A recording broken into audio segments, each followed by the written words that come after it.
Hello, this is Virtualis the Chess Noob, learning and having fun with chess. The Evans Gambit is a very interesting opening that comes out of the Italian game. I don't usually play the Italian when I have the white pieces, so when I encounter the Evans Gambit, I'm usually defending against it. Yesterday, my opponent played a really interesting and trappy line. I ultimately lost the game, but when I analysed the game afterwards, the moves had some really interesting qualities where one wrong move could have resulted in a potential checkmate line. Please enjoy. All right, let's have a quick look at the review. There we go, chess.com's algorithm. My opponent played very well, almost 79% accuracy. I played rather less accurately, as you can see, from best and excellent moves. And certainly I made more inaccuracies and mistakes. However, you will see that from the opening, I was actually somewhat ahead. Well into the middle game before a series of blunders led to the end of the game. Now let's have a look at the analysis. So I had the black pieces in this game. My opponent led with e4, e5, knight f3, knight c6, bishop c4, bishop c5. So Italian game, beginning of the Guaco piano, and now b4 with an attack on the bishop.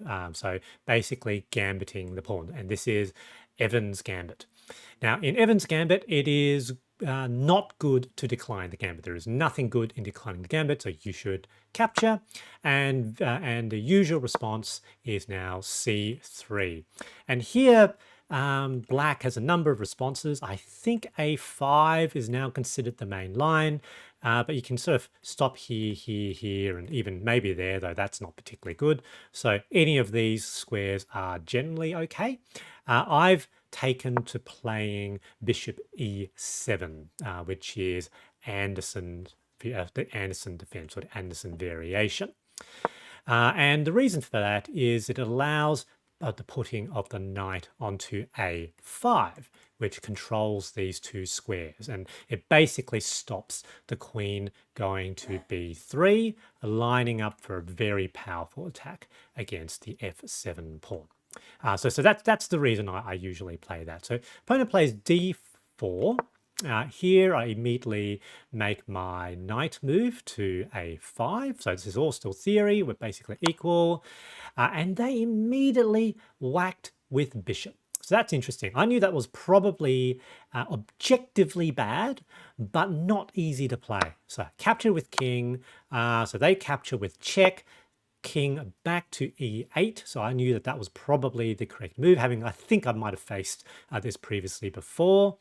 Opponent now plays queen h5 with check, block with pawn g6, and yep, as I expect the capture, and here the only response is knight f6, so counter-attacking the queen, and basically it means that the opponent cannot capture the rook because I would take the queen, and they have to move the queen, and it allows me to capture the knight. So here the opponent thought for a while, captured my knight, and I captured their knight back. So in this position, I have lost 3 pawns. And they have lost their bishop and knight. So I'm up a piece, but I have very much damaged my king side defenses, and the king has also moved. So the king now can no longer castle. Now I'm going to sort of rewind that just a little bit, and even though that's objectively apparently bad for black, if you sort of look at the self-analysis, you can see that it's actually not that simple. So that's obvious. But after that move, apart from the top 2 moves, if I sort of move potentially king to e6, there's a false mate line there. Now I moved here and with queen there again. So obviously, if I'm not careful, that is potentially a mate in 1. So again, there's another mate threat there. So that is the only possible move. With that capture, again, apart from the only good move, which maintains advantage for black, either I'm much worse off or potentially, again, a mate threat. So this is a very, very tricky line, a very tricky line indeed. Now, at this point, I didn't know whether or not I was ahead. I knew that I was materially up a bit, but I've got no pawns here. I'm expected the opponent might castle at some point, might bring sort of their bishop into the attack. I was actually wondering whether or not there was still a mate threat. So I didn't know, obviously, in the game that I was actually okay, -3. I thought I was in some serious trouble, and I didn't really know what was the best move. So they play e5, this dominant control of the center. I thought that I would sort of maybe attack the queen to force it to move. And there I made again. And here, so all my advantage has been lost. So straight up back to equality. There are some potential lines where you could potentially sort of move the knight and then sort of bring the rook into the F file with the potentials of attack on the king. So there is some potential wins there, but it's complicated. And here I think it's much more difficult to play as black than it is to play for white in this position, whether it's equality or even a few moves ago when technically there was some advantage to black. Opponent plays queen d3. Here, I potentially thought that that was an okay move, but the reality is pieces are going to be lost. So now, opponent is definitely way ahead now, so almost moving towards +4. King, so the king has castled, so the rook potentially is going to enter the fray as well. Here we go. Opponent makes an error, but they still have the advantage. I thought there'll be a potential attack. Now that is pinned, so I really should have taken that out of the pin at some point.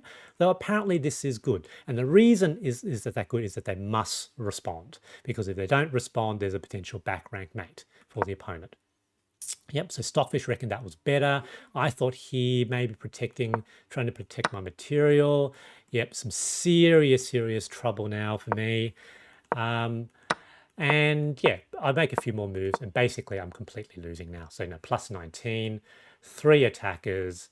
I have basically lost the game.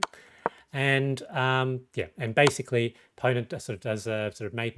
Sorry, I've made a mistake there, mate in 1, but realistically there was a mating net anyway. So opponent played really well, and really interesting trappy opening by the opponent with that Evans Gambit line. Good game, GG.